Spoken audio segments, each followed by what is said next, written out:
여러분 모두에게 주님의 은혜와 복이 충만하기를 축복합니다.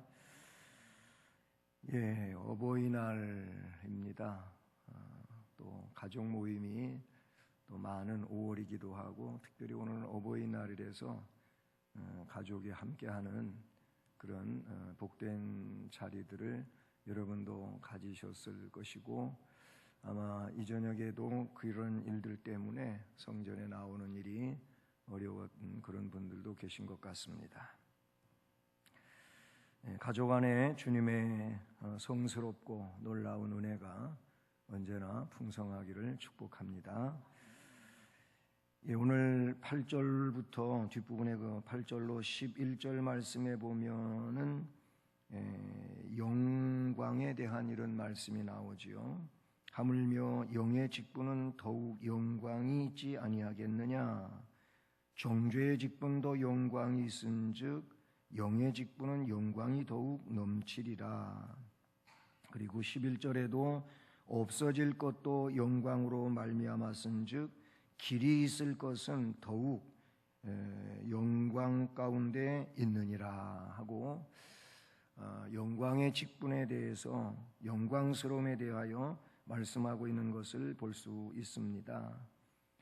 오늘은 저는 이 말씀에 근거해서 영광스러운 직분이라는 말씀의 제목을 가지고 살피면서 우리가 얼마나 존귀한 존재이며 또 어떤 삶을 우리가 살아야 할지에 대해서 깨닫는 귀한 시간 되기를 소원합니다. 사도행전 4장 11절과 12절 말씀에 보면은 우리 주님께서 교회에 주를 위하여 직분 주심에 대한 말씀을 거기 나타내 주시죠. 그래서 거기 한 5대 직분에 대하여 나오고 있는데, 그 첫째가 사도라고 나오고, 두 번째 선지자로 나오고, 세 번째 복음 전하는 자, 그리고 네 번째 목사, 다섯 번째 교사, 이런 직분을 주었어요. 왜 이런 직분을 주셨냐고 그 이유를 말할 때 교회를 세우기 위한 최종 목적을 가지고 있습니다. 그래서 이런 직분자들을 통하여 성도를 온전케 해서 교회를 세우고자 한다라는 말씀이 바로 그 에베소서 4장 11, 12, 13절 이런 말씀들에 내려가면서 나타나고 있지요. 거기 나오는 대로 사도, 선지자, 복음 전하는 자, 목사, 교사. 그런데 그 앞에 나오고 있는 사도와 선지자 직분은 초대교회 이후에 더 이상 직분으로 언급하지 않습니다. 우리가 옛날에 그런 직분이 있었다 이렇게 말하지만, 다시 교회가 그때 이후에 사도를 세우고 또 선지자를 세우고 이런 직분자를 세우지는 않는다 그 말이에요.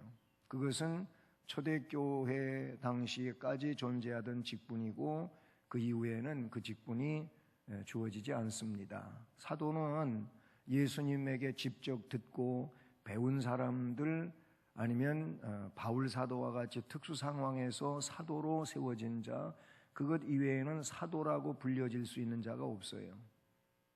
그래서 역사 속에 보면 사도 이후에 이제 세워진 자들을 우리가는 교회사 속에서 속사도라고 그렇게 부르게 되죠.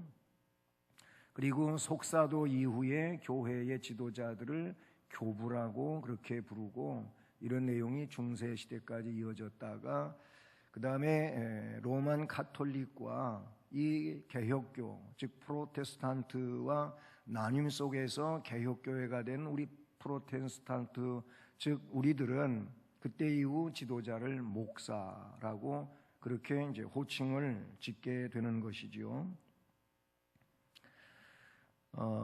우리 현재의 교회 직제를 보게 되면은 집사님이 계시고 권사님이 계시고 장로님이 계시고 또 목사, 이런 직분들이 주어지지요. 성경에서 집사 그러면은 안수 집사님을 의미하는 통칭입니다. 집사.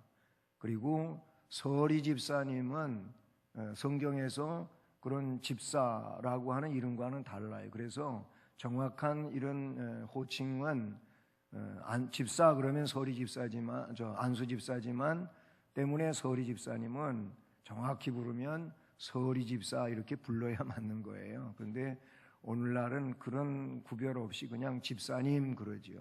그러다 보니까 안수 집사님들이 손해 보는 것 같아가지고 우리는 안수 집사님으로 불러주세요. 그런 일도 생겨요. 그러니까 교회 성경적인 의미에서는 집사 그러면 안수 집사를 말한다. 뭐 이쯤은 우리가 상식으로 알고 있어야 되는 겁니다. 근데 이제 이런 권사님도 계시고 장로님도 계시고 목회자 계열로 목사 또 뭐 강도사 혹은 준목 그리고 전도사 이런 이제 직분들이 주어지게 되는 것이죠. 근데 이런 직분 자체들은 다 거룩한 겁니다. 그리고 이 직분들은 영광스러운 겁니다. 이것은 소홀히 여길 그런 직책들이 아닌 겁니다. 근데 이런 모든 직분들을 다 아우르는 용어가 있는데 그게 뭐냐면 성도입니다. 성도. 성도는 전체적인 것을 아우르는 그런 내용이에요. 물론 성도는 직분 이름은 아니죠. 이름은 그런 것은 직분 이름은 아니지만 어쨌든 목사도 성도의 한 사람이고 장로도 성도의 한 사람이고 권사님, 집사님도 또 어떤 직책이든 다 성도의 한 사람이에요. 성도라고 부른다고 기분 나빠할 일은 절대 아닙니다. 성도는 정말로 존귀한 호칭이다 그런 얘기예요. 그래서 권사님에게 성도님 그랬다고 내가 권사가 된 지가 얼마나 됐는데 나를 성도라 그랬다고 그러시면 안 돼요. 성도 자체가 존귀한 호칭이다. 우리는 그렇게 생각을 해야 되는 줄로 믿습니다. 오늘 이 말씀에는 바로 그런 물론 거기에는 뭐 집사, 장로 이런 얘기로는 안 나오지만 오늘 말씀에 여기에는 그 구약적인 내용과 신약적인 내용으로 표현되어지고 있는 것을 보게 됩니다. 그런데 왜 이 성스러운 직분, 즉 성직이 왜 영광스러운 직분이냐라는 겁니다. 오늘 말씀해 보면 그것이 영광스러운 직분인 것은 하나님으로부터 나온 직분이다라는 겁니다. 교회가 지도자가 되는 당회장이 집사를 임명하고 혹은 권사 직분으로 그렇게 취임시키고 또 안수 집사로 장로로 그렇게 장립을 시키는 취임을 시키는 이런 일이 대표자인 당회장으로부터 그런 일이 시행되지만 그건 목사가 주는 게 아니에요. 그거는 하나님이 주시는 영광스러운 직분인 줄로 믿습니다. 하나님으로부터 주어지는 것이라 그런 얘기예요. 그래서 오늘 시작하는 4절 말씀을 보면 우리가 그리스도로 말미암아 하나님을 향하여 이 같은 확신이 있으니 그리스도 중보자인 그리스도로 말미암아 하나님을 향하여 이 같은 확신이 있다라고 이렇게 말씀하고 있어요. 그러면서 우리가 무슨 일이든지 사람에게서 난 것 같이 스스로 만족할 것이 아니니 우리의 만족은 오직 하나님으로부터 나느니라. 그가 또한 우리를 새 언약의 일꾼 되기에 만족하게 하셨으니 하면서 거기 일꾼이라고 하는 내용이 나오잖아요. 그가 또한 즉 하나님이 우리를 새 언약의 일꾼 되기에 만족하게 하셨다. 새 언약의 일꾼이라고 하는 그런 내용이 나옵니다. 하나님께서 새 언약의 일꾼으로 우리를 만족하게 하신다고 말씀하고 있죠. 그러면서 율법 조문으로 하지 아니하고 오직 영으로 함이니 율법 조문은 죽이는 것이요 영은 살리는 것이니라 하고 말씀해 주고 있습니다. 하나님으로부터 나온 이 직분은 우리에게서 난 것이 아니라고 하는 것을 말씀을 해주고 있죠. 그러므로 우리는 무슨 일이든지 우리에게서 난 것 같이 생각하지 말아야 할 줄로 믿습니다. 오직 하나님으로부터 온 것임을 기억하고 하나님 앞에 감사하고, 그리고 하나님께서 왜 이 직분자로 세우셨는지에 대하여 그것을 온전히 깨닫고 그 하나님의 의도대로, 목적대로 우리가 충성을 다함으로써 하나님 앞에 영광을 돌리는, 말 그대로 영광스러운 직분자가 되어야 할 줄로 믿습니다. 모든 것이 그래요. 그리스도를 믿는 것도 우리에게서 시작된 것이 아니고, 복음의 일꾼 되는 것도 역시 나 개인에게 주어진 내 계획 속에서 일어나는 일들이 아니라는 겁니다. 전부 다 하나님의 은혜로 주어지는 것인 줄로 믿습니다. 따라서 합니다. 직분은 하나님의 은혜로 주어진다. 아멘. 바울 사도도 그랬어요. 그래서 나를 충성되이 여겨 직분을 주셨다고 바울 사도도 그렇게 표현하고 있지 않습니까? 자기 같은, 나 같은 이런 모자라는 자, 부족한 자, 폭행자, 죄인 중에 괴수 같은 자, 그런 자에게 직분을 주셨는데 이것은 하나님의 은혜다라고 그렇게 표현하고 있지 않습니까? 그렇습니다. 믿음의 사역은 온전히 하나님의 은혜인 줄로 믿습니다.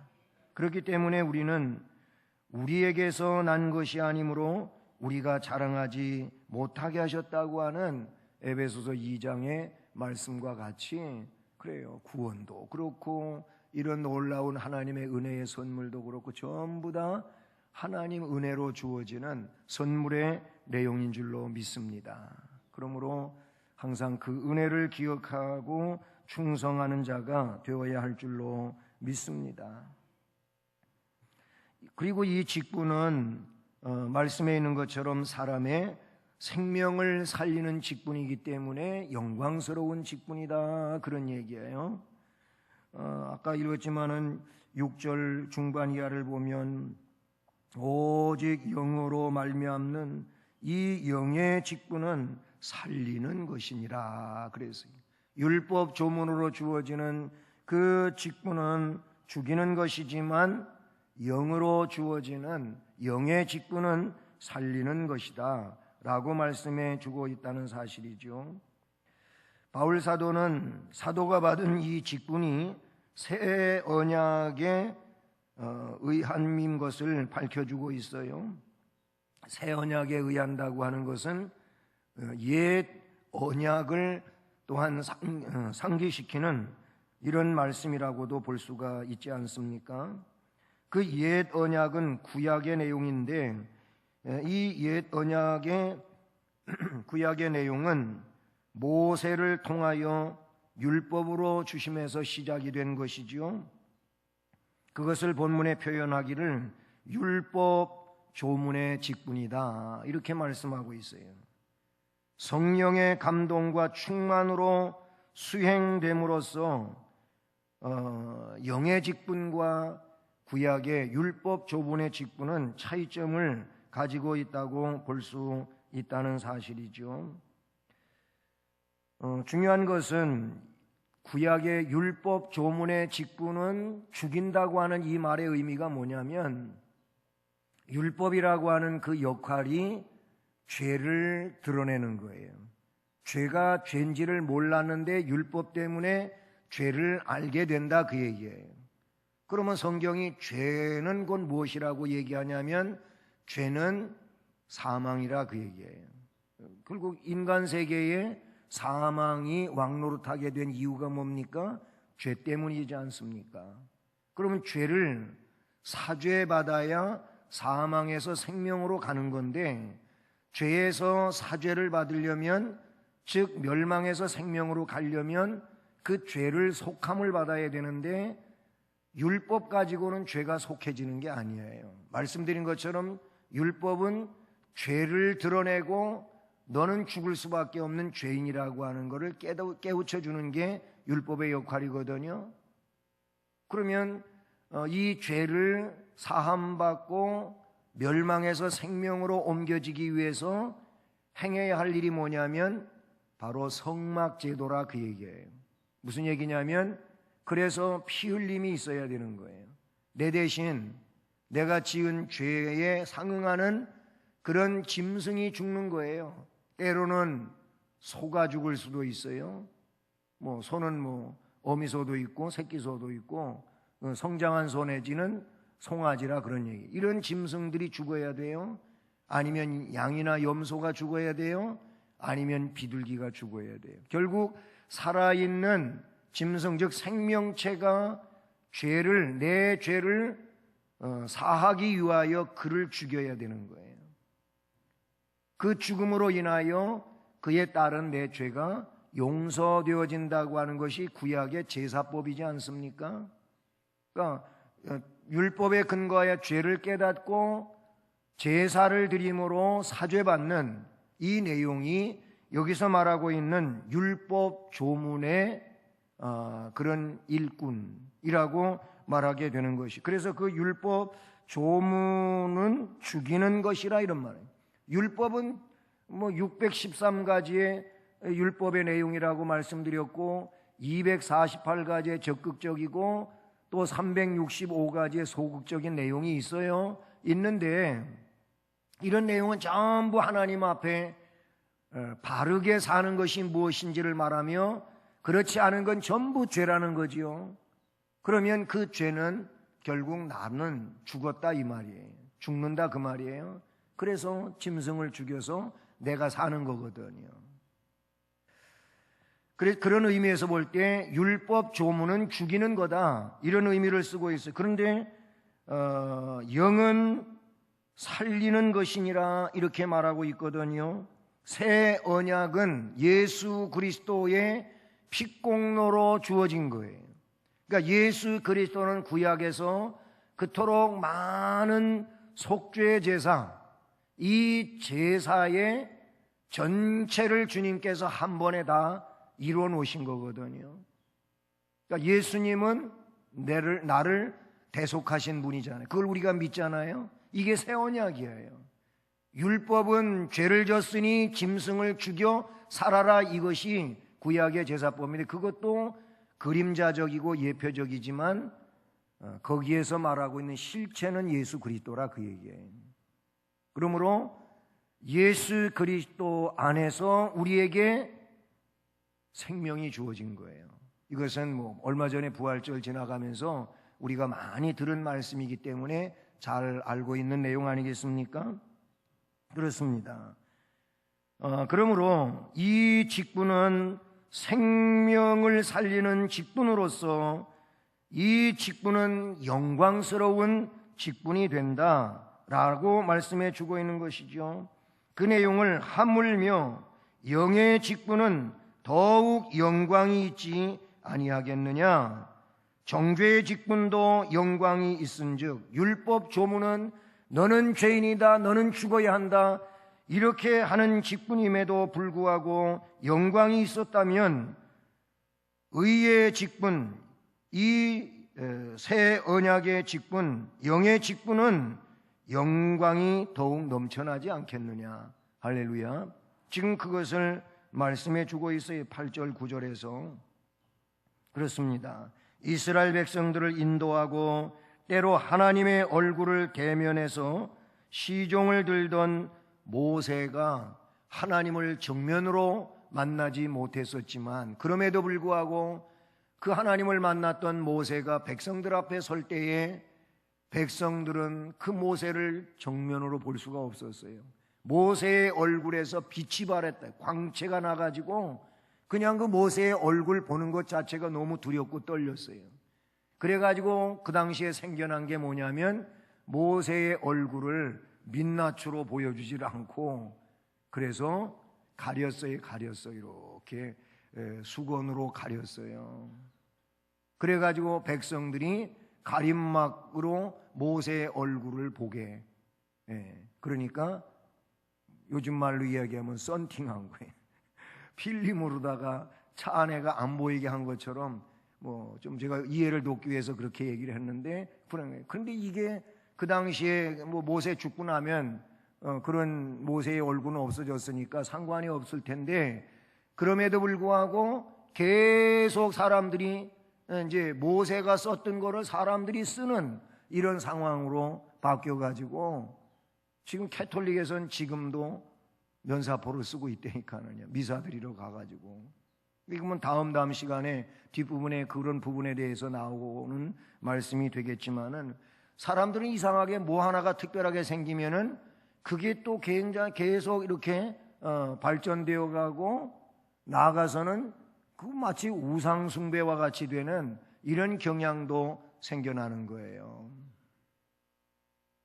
우리 한국 교회 보수 교단들에서 한때는 교회 예배당에다가 십자가를 붙이지 않는 개혁 교단들에서 그런 일을 하는 일이 있었어요. 왜 그런 일이 생겼는지 아십니까? 이상하게도 우리는 뭐 십자가가 여기가 있고 이렇게 강단이 있고 또 이 앞에 무대가 있고 그 다음에 회중석이 저기가 있잖아요. 멀잖아요. 예? 그런데 그전 예배당도 이렇게 큰 예배당들이 없고 이 회중석하고 강단하고 그리 멀지 않게 떨어져 있었어요. 근데 이제 십자가 우상이 되는 이런 일이 한국 교계에 생겼었어요. 꼭 십자가 밑에 가서 기도해야만 응답이 되는 줄로 알고 실제로 그런 일들이 있었다니까요. 그래가지고 십자가가 그런 상징물이 되면 안 된다. 한국 교계의 지도자들이 십자가가 우상이 되면 안 된다 그렇게 말해요. 우리는 예수님이지 십자가가 아니에요. 물론 예수님이 지셨던 십자가는 결국 상징물로서 귀중한 거예요. 그거를 부정하거나 하는 건 아니에요. 근데 중요한 거는 그 십자가가 우상시 되면 안 된다 그 말이에요. 어쨌든 이 말씀에 보면 이 모세에 대한 이야기가 나오는데, 그 모세는 하나님의 집의 사환으로 일했다고 히브리 3장 5절에 말씀해 주고 있어요. 그러나 그에게 나타난 영광은 실로 극에 달했어요. 백성들은 그의 얼굴을 바로 보지를 못했어요. 그의 말 한마디에서 사람이 죽고 사는 역사가 일어나기도 했어요. 그런데 하물며 하나님의 후사로 백성을 위해서 속죄를 치른 사죄의 은총을 우리에게 허락해 주신 성자 예수 그리스도, 그 부활의 주님, 그 주님의 영광은 어떠하겠냐. 그리고 그 부활의 영광을 기억하고 믿음 안에서 주님을 위하여 일하는 일꾼들의 영광은 어떠하겠냐 그러니, 이것은 모세와 다른 그런 내용 아래 있음을 우리에게 말씀해 주고 있다는 사실이죠. 중요한 것은 율법 조문에 의한 직분이 아니고 영의 직분에 대해서 오늘 이 말씀은 우리에게 영광스러운 직분이라고 말씀을 해주고 있는 것이지요. 율법 조문의 직분의 성격과 한계는 분명히 나타나고 있는 것이죠. 한계가 있어요. 율법 조문의 직분은 예레미야 선지자를 통해 약속된 새 언약이 성취되기 이전에 언약에 관한 직분이라고 볼 수 있습니다. 새 언약의 중보자이신 예수 그리스도의 탄생 이전에 모든 구약을 말한다고 볼 수가 있어요. 좁게는 율법 그 중에서도 십계명을 지키고 관리하고 가르쳐야 하는 직분이라고 볼 수가 있겠지요. 그러나 영의 직분은 예수 그리스도로 말미암아 주어진 생명의 내용인 줄로 믿습니다. 우리는 이 직분자로서 주님을 위하여 또 주님이 세우신 교회를 위해서 역사를 담당하고, 그리고 하나님의 거룩한 교회를 능력 있게 세워가는 직분자들로서의 귀한 일을 감당해야 되는 줄로 믿습니다. 새 언약은 영과 진리의 은총으로 주어진 것입니다. 그러므로 이 율법 조문의 언약과 새 언약은 여러 가지 측면에서 보게 될 때 큰 차이점을 가지고 있다는 사실을 알게 되는 것이지요. 옛 언약은 폐기된 것이 아니라 새 언약 안에서 완성되어진 그런 내용이라고 볼 수가 있는 것이죠.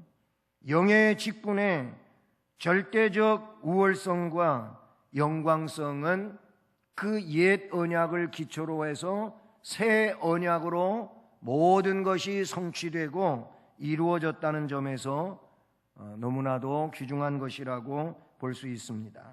사랑하는 여러분, 율법 조문의 직분이 본질적으로 정죄를 위한 것이라면, 그래서 사망에 이르게 하는 것이라고 한다면, 영의 직분은 의의 직분으로서 성도를 그리스도 안에서 의롭다 하고 생명에 나아가고 영생을 향하여 가는 이런 복스러움이 되는 줄로 믿습니다.